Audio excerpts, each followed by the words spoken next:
सोमवार की व्रत कथा। एक समय की बात है। किसी नगर में एक साहूकार रहता था। उसके घर में धन की कोई कमी नहीं थी, लेकिन उसकी कोई संतान नहीं थी। इस कारण वह बहुत दुखी था। पुत्र प्राप्ति के लिए वह प्रत्येक सोमवार व्रत रखता था और पूरी श्रद्धा के साथ शिव मंदिर जाकर भगवान शिव और पार्वती जी की पूजा करता था। उसकी भक्ति देखकर एक दिन माँ पार्वती प्रसन्न हो गई और भगवान शिव से उस साहूकार की मनोकामना पूर्ण करने का आग्रह किया।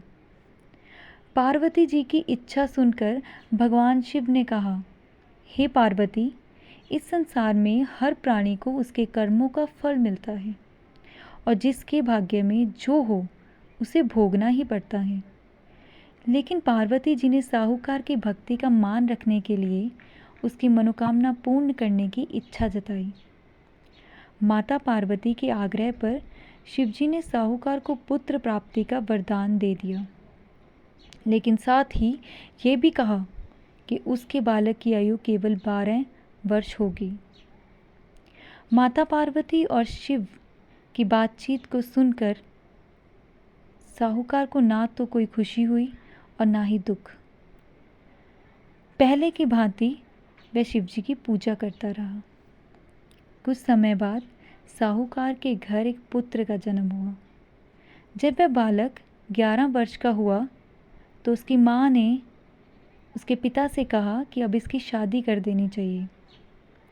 लेकिन साहूकार ने पुत्र के मामा को बुलाकर उसे बहुत सारा धन दिया और कहा कि इस बालक को काशी विद्या प्राप्त करने के लिए ले जाओ और साथ ही मार्ग में यज्ञ करते जाना। जहाँ भी यज्ञ कराओ वहाँ ब्राह्मणों को भोजन कराते और दक्षिणा देते हुए जाना। दोनों मामा भांजे इसी तरह यज्ञ कराते और ब्राह्मणों को दान दक्षिणा देते काशी की ओर चल पड़े। रात में एक नगर पड़ा, जहाँ नगर के राजा की कन्या का विवाह था। लेकिन जिस राजकुमार से उसका विवाह होने वाला था वह एक आँख से काना था। राजकुमार के पिता ने अपने पुत्र के काने होने की बात को छुपाने के लिए एक चाल चली। उसने जैसे ही साहूकार के पुत्र को देखा तो उसके मन में विचार आया, क्यों ना मैं इस लड़के को दूल्हा बनाकर राजकुमारी से विवाह करा दूं और विवाह के बाद इसको धन देकर विदा कर दूं और राजकुमारी को अपने घर ले जाऊंगा। लड़के दूल्हा बनाने के विचार को उसने उसके मामा के साथ साझा किया। साहूकार का पुत्र दूल्हा बन गया और राजकुमारी से विवाह कर दिया गया। लेकिन साहूकार का पुत्र ईमानदार था। उसे ये बात बहुत खटक रही थी। उसने अवसर पाकर राजकुमारी की चुनरी के पल्ले पर लिखा कि तुम्हारा विवाह तो मेरे साथ हुआ है, लेकिन जिस राजकुमार के साथ तुम्हें भेजा जाएगा वह एक आँख से काना है और मैं काशी पढ़ने जा रहा हूँ।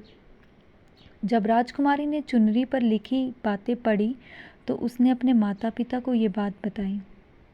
राजा ने पुत्री को विदा नहीं किया, जिससे बारात वापस चली गई और दूसरी ओर साहूकार का लड़का और उसका मामा काशी पहुँचे, जहाँ जाकर उन्होंने यज्ञ किया।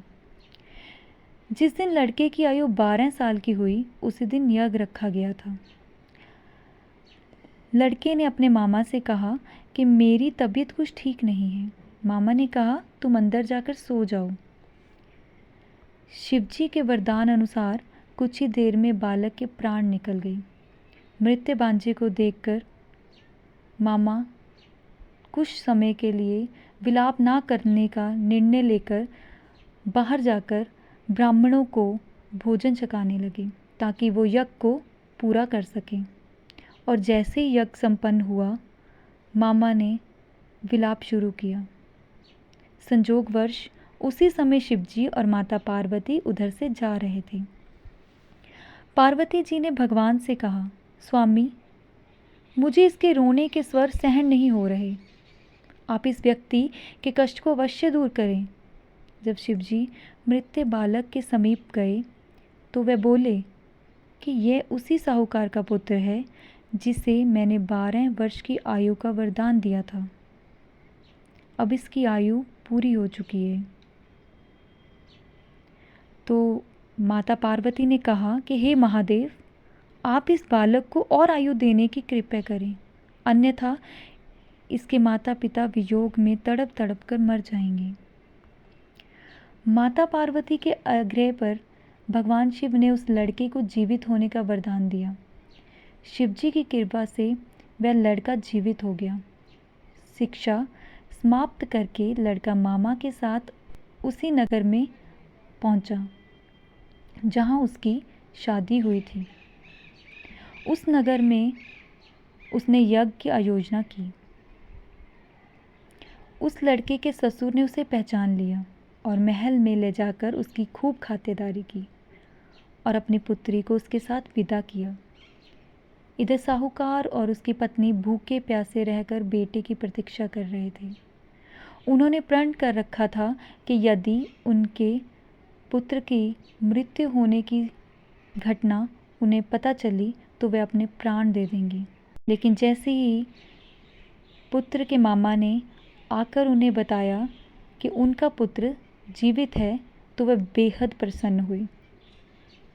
उसी रात भगवान शिव ने व्यापारी के स्वप्न में आकर कहा, मैंने तेरे सोमवार के व्रत करने और व्रत कथा सुनने से प्रसन्न होकर तेरे पुत्र को लंबी आयु प्रदान की है।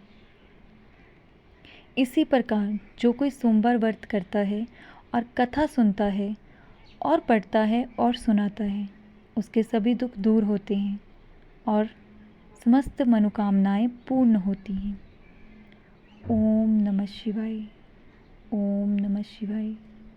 जय भोले भंडारी।